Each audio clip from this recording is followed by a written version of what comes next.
Guys जय हिंद। आज government of India ने अपना जेई की वैकेंसी को रिलीज़ कर दिया है under the ministry of railways. आप देख सकते हैं कि एडवर्टाइज नंबर 3/2024 के अकॉर्डिंग जेई की वैकेंसीज़ गवर्नमेंट ने रिलीज़ की है। इसमें बेसिकली आपका recruitment of junior engineer, depot material superintendent, chemical and metallurgical assistant, chemical supervisor and metallurgical supervisor. आपको थोड़ा सा इसमें कन्फ्यूजन हो रहा होगा कि बीटेक वाले अप्लाई कर सकते हैं कि बीएससी वाले अप्लाई कर सकते हैं, भाई कौन कौन लोग अप्लाई कर सकते हैं। तो आइए चलो आज हम इसके ऊपर डिस्कस करते हैं। अगर आप देखोगे ओपनिंग डेट ऑफ एप्लीकेशन आपकी 30 जुलाई से 2024 से लेके लास्ट आपकी 29 अगस्त तक है। उसके बाद अगर आप पोस्ट देखोगे तो लेवल 7 और लेवल 6 की पोस्ट है। इनिशियल पे आपको बता रखा है और एज ग्रुप भी आपको बताया हुआ है। और इसी में अगर आप थोड़ा सा और देखोगे कि भाई कौन कौन अप्लाई कर सकता है, एलिजिबिलिटी क्राइटेरिया अगर आप देखोगे तो ये थोड़ा मेडिकल कंडीशंस क्या क्या चाहिए, A3 किसके लिए चाहिए, B1 B2 एंड C1। ऐसे ही अगर आप नेशनलिटी क्या है, सिटीज़न ऑफ इंडिया, नेपाल और भूटान कैन अप्लाई। और ये बताया हुआ है कि chemical supervisor, metallurgical supervisor, JE, depot material superintendent, age group दिया हुआ है कहाँ से कहाँ तक अप्लाई कर सकते हैं। और ये क्या है, एज रिलैक्सेशन दिया हुआ है कि भाई किसका कितना एज रिलैक्सेशन है। जैसे SC/ST का 5 ईयर्स है, OBC non creamy layer 3 years है ना। तो ये आप यहाँ से एलिजिबिलिटी क्राइटेरिया और एग्जामिनेशन फ़ीस 500 रुपीज़ है for all candidate except the candidate belonging to SC/ST, ex serviceman, female, transgender, minorities और इकोनॉमिकली बैकवर्ड सेक्शन है ना, उनका 250 रुपीज़ है। मोड ऑफ पेमेंट आपका ऑनलाइन रहेगा। अब इम्पोर्टेंट बात जो यहाँ पे सबसे ज़्यादा है वो है कि भाई कौन कौन इसमें अप्लाई कर सकता है, कि आपकी जो ग्रेजुएशन है वो किस में होनी चाहिए, है ना। तो इसके लिए हम चलते हैं 1 मिनट। सबसे पहले तो हम पैटर्न और जान लेते हैं कि एग्ज़ाम पैटर्न क्या है। आपका जो ये एग्ज़ाम है ये 2 टीयर के अंदर होगा, CBT 1 and CBT 2, computer based test 1 and computer based test 2। अगर आप CBT 1 की बात करें तो इसमें mathematics, journal intelligence and reasoning, journal awareness and journal science, यानी कि 30 क्वेश्चंस आपके मैथ्स के आएंगे, 25 रीजनिंग के, 15 जर्नल अवेयरनेस एंड 30 साइंस के।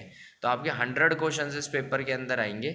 और ये यहाँ पे सिलेबस दिया हुआ है कि मैथमेटिक्स में आपको क्या पढ़ना है। फॉर एग्जांपल जैसे नंबर सिस्टम, बोर्ड मास, डेसिमल, फ्रैक्शन, सेम ही है जो आपका नॉर्मली दूसरे एग्जाम्स में होता है, जो RRB दूसरे एग्जाम्स कराती है अपने NTPC के या SSC CGL CPO के अंदर। सेम सिलेबस आपको देखने के लिए मिलेगा।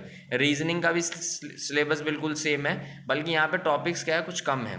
जर्नल अवेयरनेस आपके पास है और जर्नल साइंस। नॉर्मली हर एग्जाम का जो पैटर्न होता है, एक इंग्लिश को छोड़ के बाकी तीनों सेक्शन आपको यहाँ पे देखने के लिए मिलेंगे।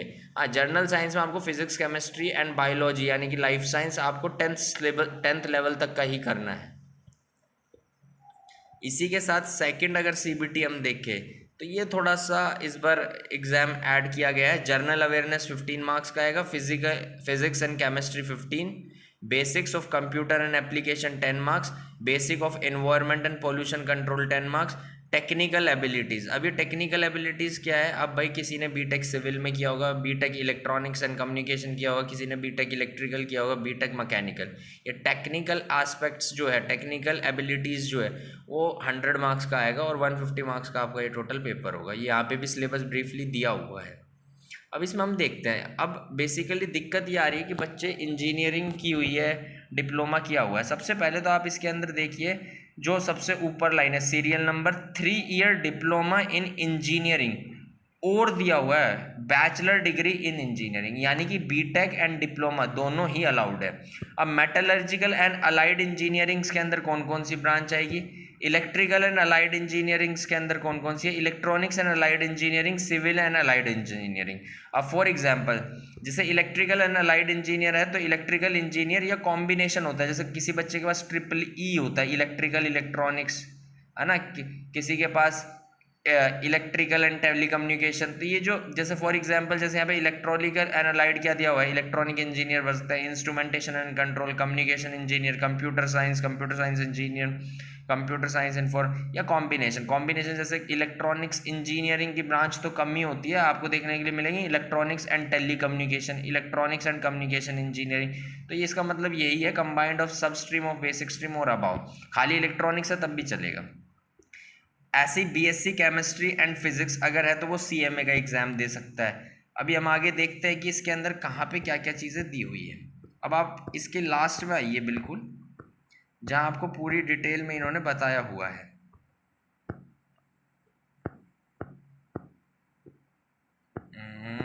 गाइस 1 मिनट, लास्ट में दिया हुआ है बिल्कुल, ये सिलेबस दिया हुआ है, आप देख सकते हैं। जो टेक्निकल एग्जाम होगा 100 मार्क्स का, उसमें क्या क्या टॉपिक्स होंगे। जैसे फॉर एग्जांपल अगर हम syllabus of electronics and allied engineering group की देखें तो आपका electronic component and material, electronic device and circuit, digital electronics, micro processor, micro controller, तो ये सारे टॉपिक्स दिए हुए हैं। जो 100 मार्क्स का आपका पेपर होगा वो इसी में से आएगा। और ये लास्ट में आपको अब क्या है, वैकेंसी दी हुई है कि भाई कौन किसको भर सकता है। फॉर एग्जांपल जैसे इसमें निकला हुआ है कि फर्स्ट दे रखा है केमिकल सुपरवाइजर एंड रिसर्च।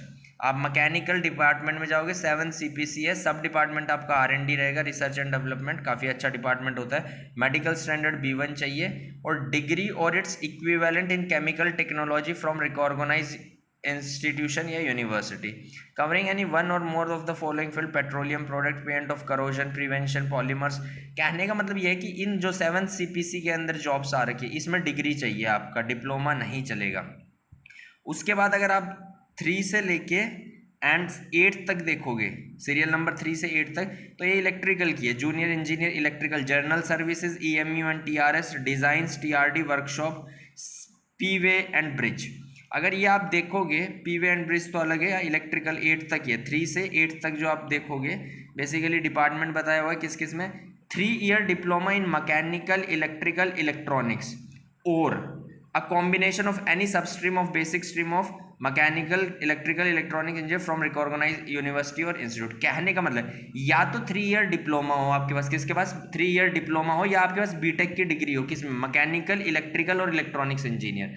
अगर किसी बच्चे की बीटेक की डिग्री जैसे इलेक्ट्रॉनिक्स एंड टेलीकम्युनिकेशन है तो वो भी भर सकता है, किसी की इलेक्ट्रिकल एंड इलेक्ट्रॉनिक्स है वो भी भर सकता है। तो यहाँ पे सब ब्रांच दिया हुआ है। ये मत समझना कि 3 ईयर डिप्लोमा दिया हुआ तो बीटेक वाला फॉर्म नहीं भर सकता, क्योंकि ऊपर इन्होंने ऑलरेडी क्लैरिफाई ये चीज़ कर रखी है। ऐसी फॉर एग्जाम्पल आप 9 से लेके 10 तक देखोगे तो 3 year diploma in civil engineering or BSc in civil engineering of 3 years duration or a combination of any stream. तो यहाँ पे सिविल इंजीनियर ही लिया है खाली। ऐसे ही अगर आप और देखोगे यहाँ पे जो works, junior engineer works and research, design, civil, तो इनमें भी बताया हुआ है कि कौन कौन सी डिग्री आपको लेनी है। जैसे जूनियर इंजीनियर ट्रैक मशीन के लिए आप बात करोगे, 3 year diploma in mechanical, automobile, electrical, electronics, instrumentation and control, और फिर ये बताया हुआ है। तो इसी टाइप से आपका सारे यहाँ पे दिए हुए हैं। और इसके बाद लास्ट में आपको क्या है, पोस्ट वाइज आपकी RRB rail post wise vacancies भी आपकी दी हुई है सारी जोन के अंदर। जैसे अहमदाबाद के अंदर हम बात करते हैं 9th नंबर पे जूनियर इंजीनियर सिविल, अगर इसको आप देखोगे तो 102 वैकेंसी है टोटल, 36 UR में है, 16 SC में है, 7 ST में, 29 OBC में। अब जूनियर इंजीनियर सिविल पीवे ब्रिज, अब आप जाओ ऊपर और उसमें देखो कि कौन कौन सी ब्रांच वाले इसमें अप्लाई कर सकते हैं, है ना।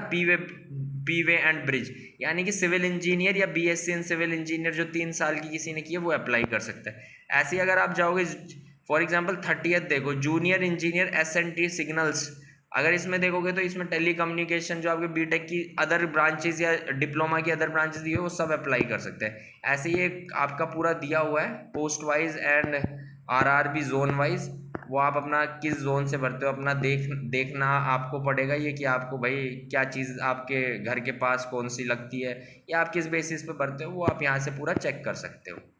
एप्लीकेशन फॉर्म नोटिफिकेशन ऑलरेडी आज आ चुका है और एप्लीकेशन फॉर्म आपके कल से ये स्टार्ट हो जाएंगे, 30th तारीख से ये आपके स्टार्ट हो जाएगी। तो guys thank you and have a good day. Please like, share and subscribe my channel. It's my humble request to all of you, and soon if possible I will going to start some of the topics that are going to be asked in RRB JEE will be covered on my YouTube channel. Thank you and have a good day.